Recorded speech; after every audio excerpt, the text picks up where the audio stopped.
শুধু দর্শক, আমরা একজন বিশিষ্ট রাজনীতি ব্যক্তিত্ব, আমি বলবো পথিতযশা এই রাজনীতিবিদ। কারণ দীর্ঘ 17টি বছর আমরা আন্দোলন সংগ্রামে রাজপথে একসঙ্গে ছিলাম। প্রত্যেক আন্দোলন সংগ্রামে আমরা তাকে দেখেছি। এই ডক্টর মনিরুজ্জামান সাহেব, তার কাছে আমার একটি প্রশ্ন, যে আমরা দীর্ঘ আন্দোলন সংগ্রামের ফসল আজকে বাংলাদেশ জাতীয়তাবাদী দল বিএনপির আজকে ক্ষমতা, এবং এই বিএনপির বিশেষ করে জনাব তারেক রহমান যেভাবে রাষ্ট্র চালাচ্ছেন এবং ওনার পিতা এবং ওনার মার আদর্শের ভিত্তিতেই রাষ্ট্র চালাচ্ছেন, মানুষ এখানে খুশি এবং আমরা চাই যে আরও দীর্ঘদিন উনি ক্ষমতায় থাকুক। পাশাপাশি আপনার কাছে একটি প্রশ্ন আমি করব, উনি চীন এবং মালয়েশিয়া সফর করেছেন এবং এই সফরের পরিপ্রেক্ষিতে মানুষের ভিতরে মনে হচ্ছে যেন একটি আশার আলো দেখা যাচ্ছে। অচিরেই হয়তো আমাদের দেশ আরও উন্নতির দিকে যাবে এবং চীনের সাথে আমাদের যোগাযোগ ব্যবস্থা আরও নিবিড় হবে। বাংলাদেশ কোন প্রসেসে চললে পারে রাষ্ট্র আরও ভালো চলবে বলে আপনি মনে করেন? জি, ধন্যবাদ আপনাকে। আপনারা জানেন যে বাংলাদেশে স্বাধীনতার পর থেকে রাষ্ট্র ক্ষমতায় যারা ছিলেন তার মধ্যে যারা দেশ বিদেশে সুনাম কুড়িয়েছেন এবং যাদের বিরুদ্ধে কোনো সমালোচনা নাই, আলোচনা বা মনে করেন সুনাম আছেন, তার মধ্যে অন্যতম হচ্ছে স্বাধীনতার ঘোষক সেক্টর কমান্ডার বীর উত্তম শহীদ প্রেসিডেন্ট জিয়াউর রহমান, পরবর্তীতে আপসীর নেত্রী গণতান্ত্রিক যিনি মাতা বেগম খালেদা জিয়া, তাদেরই সুযোগ্য সন্তান তারেক রহমান আজকে রাষ্ট্র ক্ষমতায়। অনেকে অনেক কিছু বলেছে অনুমান ভিত্তিক, কিন্তু আমি মনে করি যে তিনি তার বাবা এবং মায়ের পথেই হাঁটবেন। তার প্রমাণ আপনারা হয়তোবা পেয়েছেন। বেগম খালেদা জিয়া বারবার বলতেন বক্তৃতায় যে বিদেশে আমাদের বন্ধু আছে, প্রভু নাই, আমরা কারো দাস না বা গোলাম না। ঠিক জিয়াউর রহমানও যখন রাষ্ট্র ক্ষমতায় ছিলেন তিনি সার্ক গঠন করেছিলেন যাতে বড় বড় কোনো রাষ্ট্র আমাদের উপরে, ছোট রাষ্ট্রের উপরে ছড়ি ঘুরাতে না পারে। সেই জন্য কিন্তু সার্ক গঠন করে সকলের অধিকার আদায়ের জন্য একটা সোচ্চার প্ল্যাটফর্ম করেছিলেন। সেইখানে যদিও সেই বিদেশিদের গোলাম কিছুদিন আমাদের দেশের স্বার্থ বিনষ্ট করেছিলেন, এখন আজকে আপনারা দেখেছেন যে যা বলুক সকলের মুখেই একটা চুনকালির মতো পড়েছেন যে তিনি অমুক দেশকে মুসলেকা দিয়ে এসেছেন, এইটা দিয়ে এসেছেন, ওইটা দিয়ে এসেছেন। বাংলাদেশের মানুষ আপনার একজন রাষ্ট্রপ্রধান জিয়াউর রহমানও কথা কম বলতেন, কাজ করতেন বেশি। খালেদা জিয়াও কথা কম বলতেন, কাজ করতেন বেশি। তারেক রহমানও কথা কম বলে কাজ বেশি করেছেন। আপনারা দেখেছেন যে আমরা তিস্তা নিয়ে আমরা কাজ করব, এদিকে আপনার পদ্মা ব্যারেজ এবং আপনার পাকিস্তানের সাথে সামরিক মহড়া চুক্তি করেছেন। তাতেই তো মানুষ বুঝে গেছে যে তারেক রহমান আসলে কাকে মুসলেকা দিয়ে আসছেন না কি। পরবর্তীতে দেখেছেন যে উনি প্রথমে সফর করেছেন মালয়েশিয়া এবং চীন। আমাদের পার্শ্ববর্তী দেশ ভারতও ওনাকে আমন্ত্রণ জানিয়েছেন, হয়তোবা সেখানেও উনি যাবেন না এমন কোনো কথা না। কিন্তু আমার দেশের স্বার্থের জন্য কোন কোন দেশের সাথে আমার কেমন চুক্তি হতে হবে সেটাই হলো বড় ব্যাপার। আজকে বাংলাদেশের কিছু মানুষ আবেগ নিয়ে বাংলাদেশের জনগণের খেলছে এবং বিভিন্ন সময় উৎসব বলতেছে, যেমন 11 দলও আগে অনেক বলেছেন, এই ভারতকে বলছেন এটা। অথচ তারেক রহমান যে কি উনি বাংলাদেশে আসার আগে 2 দিন আগে বিবিসি একটা সাক্ষাৎকার নিয়েছিলেন যে যদি আপনি বাংলাদেশের রাষ্ট্রপ্রধান হন তাহলে আপনি ভারতের সাথে কেমন সম্পর্ক হবে। উনি স্পষ্টভাবে বলেছিলেন যে ভারতের সাথে আমি পানির ন্যায্য হিস্সা নেব। বলছে দ্বিতীয়ত বলছে যে অনৈতিক অন্যায়ভাবে ফেলানির মতো আর কোনো লাশ কাঁটাতারে ঝুলতে পারবে না। বলছে এরপর বলছে যে প্রত্যেকটা অসম চুক্তি আমি বাতিল করে আমার দেশের স্বার্থে আবার চুক্তি করা লাগলে করব। এরপরও কিন্তু ওই আমাদের বাংলাদেশের একটি দল জামাত ইসলাম সহ 11 দল বিভিন্ন কথা বলেছেন। এরপরে যখন এই মালয়েশিয়া গেল, চীন গেল, চীনের প্রেসিডেন্টের সাথে কোনো মিটিং হবে না, তারা টকশো করে, এটা করে, ওইটা করে, এগুলো বলতে পারে। কিন্তু তারেক সাহেব ঠিকই সঠিক স্থানে আছেন। তিনি চিন্তা করছে যে সমালোচনা হবে, অনেক কিছু হবে, সেখান থেকে আমি শিক্ষা গ্রহণ করব। আমি আপনাকে বলতে চাই এই বাংলাদেশকে যদি সফল করতে হয় তাহলে তারেক রহমান যে পররাষ্ট্রনীতি, কূটনৈতিক যে ব্যাপারটা যে সমস্ত রাষ্ট্রের সাথে আমরা সুবিধা পাবো, আমাদের ডেভেলপ হবে, এই চায়নার সাথে হলে আমাদের ডেভেলপ হবে, সেইগুলো করতে হবে। এখন ভারতের সাথেও আমরা থাকবো, আমাদের পার্শ্ববর্তী দেশ, কিন্তু আমাদের স্বার্থবিরোধী কাজ যদি ভারত আমাদের যদি ইয়াবা দেয়, মদ দেয়, মাদক দেয়, ফেন্সিডিলিন দেয়, হিরোইন দেয়, গাঁজা দেয়, তো এইটা তো কোনো আমার দেশের ক্ষতি করতেছে পরিকল্পিতভাবে। এমনকি অবৈধভাবে বাংলাদেশে এসে তারা টাকা পয়সা ইনকাম করে নিয়ে যাবে, আর আমরা আমাদের ছেলেরা বেকার, তারা বিদেশে যাওয়ার জন্য ওই নদীতে ডুবে মারা যাবে সেই সমুদ্রতে। এটা তো মেনে নেওয়া যাবে না। এটাও এরকম দেখতে হবে, আমাদের স্বার্থটাও দেখতে হবে। আমাদের দেশকে কোনোভাবে কলোনি করা যাবে না।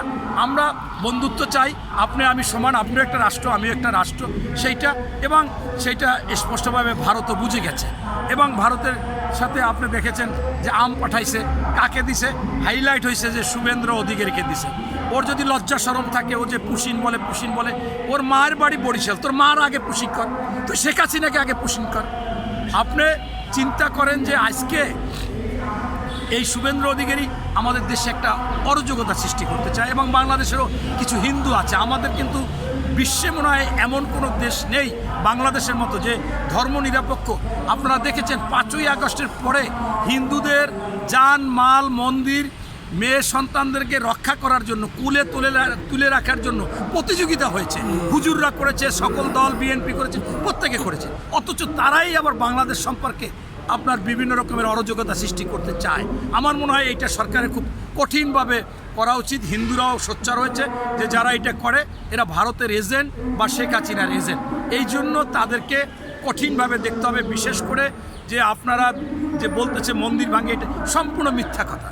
এবং যেখানে ভারতে মুসলমানদের উপর কি পরিমাণ অন্যায়, মসজিদ ভেঙে ফেলতেছে, মন্দির করতেছে, নামাজ পড়তে দেয় না, ঢাকঢোল পিটায়, গরু জবাই দিতে দেয় না, নির্বাচনের পর মুসলমানদের বাড়িঘর তছনছ করে ফেলেছে, মা বোনদের তুলে নিয়ে ইজ্জত লুণ্ঠন করেছে, ব্যবসায়ীদের ব্যবসা বন্ধ করে দিয়েছে। সেই জন্যই হিন্দুদের কোনো কথা নাই, এরা হচ্ছে এই দেশের শত্রু। এরা আবার একটা আলাদা একটা বলে প্রদেশ, এদেরকে আইনের আওতায় আনতে হবে, নতুবা কিন্তু এরকম মাঝে মাঝে এরকম বলতে থাকবে। আমাদের দেশ আমাদের মতো চলবে, আমাদের নিয়ম নীতিতে চলবে। তাই এইটা পাশাপাশি আপনারা দেখেছেন তারেক রহমান একটি বাজেট ঘোষণা করেছে। সেই বাজেট কৃষি বান্ধব, শিক্ষা বান্ধব, স্বাস্থ্য বান্ধব, এবং সবচেয়ে বড় ব্যাপার জুলাই সেন্সিটিভ, সেই জুলাই বান্ধব। জুলাইতে শহীদ পরিবারদেরকে আজীবন সম্মানী দিবে, এবং যারা আহত আছে প্রায় 15,000 তাদেরকে আপনার ভাতা দিবে, যেটা খালেদা জিয়া করেছিল মুক্তিযোদ্ধাদের। আরও অনেকের বিধবা ভাতা, যেগুলো এখন তারেক রহমান সেটা করতেছে। আপনার জানেন যে এই যে বাজেট সম্পর্কে ওই 11 দল অনেক কিছু বললেও এই বাজেটটা কিন্তু সরাসরি মানুষ মানে জনগণ আমরা পাবো 74.53%। কেন? এইটা মনে করেন এই যে মুক্তিযোদ্ধা ভাতা, ফ্যামিলি কার্ড, কৃষি ভাতা, এই জুলাই ভাতা, এরকম সরাসরি স্বাস্থ্য খাতে আপনারা জানেন যে রিংয়ের দাম কমিয়ে দিয়েছে, আপনার চোখের লেন্সের দাম, এটা তো ভর্তুকি জনগণ সুবিধাটা পাবে। এখানে কোনো কারচুপির কোনো সুযোগ নাই।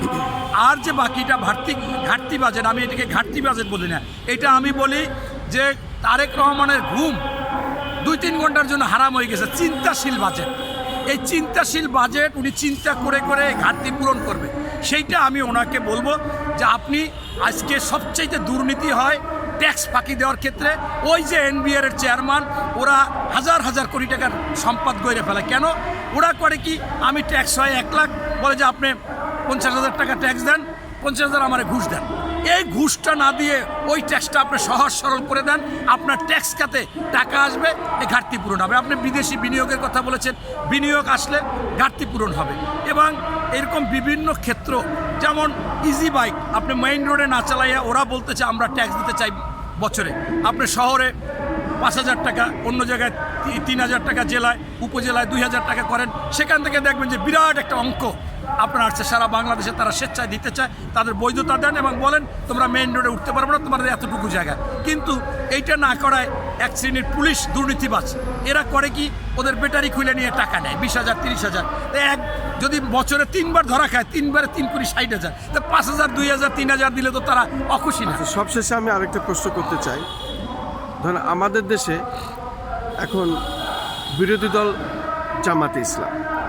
জামাতে ইসলাম আসলে আমরা যুদ্ধ অপরাধী বলি, তবে তারা আওয়ামী লীগের সাথেও সরকারে ছিল, আবার বিএনপির সাথেও সরকারে ছিল, এখন আবার তারা বিরোধী দল। অতএব তারা বিভিন্ন সময় ফয়দা লুটেছে। এই সময় জামাতের কর্মকাণ্ডকে আপনি কি ভাবছেন? শুনেন, আমি কয়েকদিন পর্যন্ত জামাতের বড় বড় নেতৃবৃন্দ, এমপি, আরও অনেকে, আমরা তো জামাতের সাথে ছিলাম, তারা তো আমাদের সাথে দীর্ঘদিন ছিল, বলেছে আপনি যেভাবে কথা বলেন। তা আমি বলছি ঠিক আছে, এখন আর আপনাদের বিরুদ্ধে বলবো না, কিন্তু আপনাদের কাছে আমার অনুরোধ, কালকে আমি একটা পোস্ট করেছি যে যারা যারা আমাকে ফোনে সরাসরি মেসেজে বলেছেন আমি আপনাদের কথা রাখতেছি, কিন্তু আপনাদের দলের মধ্যে এত মিথ্যাচার করে, এত গুজব করে এবং এত অনিয়মতান্ত্রিক কথা বলে, যা সংসদেও ভাবমূর্তি নষ্ট করেছে। যেমন উদাহরণ, একজন এমপি, আপনার একজন নীলফামারীর এমপি, সে আব্দুল মুত্তাকিব, সে বললো যে তার বাবা শহীদ হয়েছে, দাদা শহীদ হয়েছে, মা মুক্তিযুদ্ধের সংগঠক। তাহলে উনি জন্ম হয়েছে 81 সালে, আর শহীদ হয়েছে 71 সালে। তা কীভাবে উনি জন্ম হয় 10 বছর পর? এখন ওই যে নাটিকা করছে ওনাদেরকে নিয়ে, বলে ভাবি কেমন আছে, এটা ভালো। তা বলছে যে ভাই কই, ভাই তো 10 বছর আগে মারা গেছে। বলে আল্লাহ, আপনার ছেলে মেয়ে কয় 2টা আছে, বয়স কত? কয় একটা 3 বছর আর একটা 1 বছর। কয় এগুলো কীভাবে হইলো? কয় আমি আছি না, তোমার ভাই মারা গেছে, এতে কি? এখন এই যে তাদেরকে ছোট করে, এরপরও তাদের যদি লজ্জা না হয়, এখন মনে করেন তারা যে কথাবার্তাগুলো বলে, গুজব কথা বলে, এই তারেক রহমানের সাথে প্রেসিডেন্টের হবে না, এরাই বলছে। তাই আমি বলছি এইগুলোও বাদ দিতে হবে। হ্যাঁ, মিথ্যে কথা বলা যাবে না, আপনারা ইসলাম চ্যালেঞ্জ করা যাবে না, আপনারা যে চ্যালেঞ্জ করেন।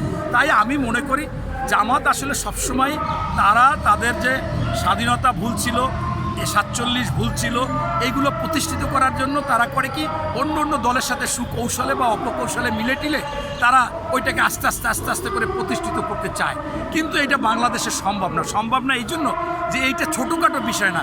স্বাধীনতার মাধ্যমে দেশের নাম পরিবর্তন হয়ে গেছে, বাংলাদেশ মানচিত্র হয়েছে, ভূখণ্ড হয়েছে।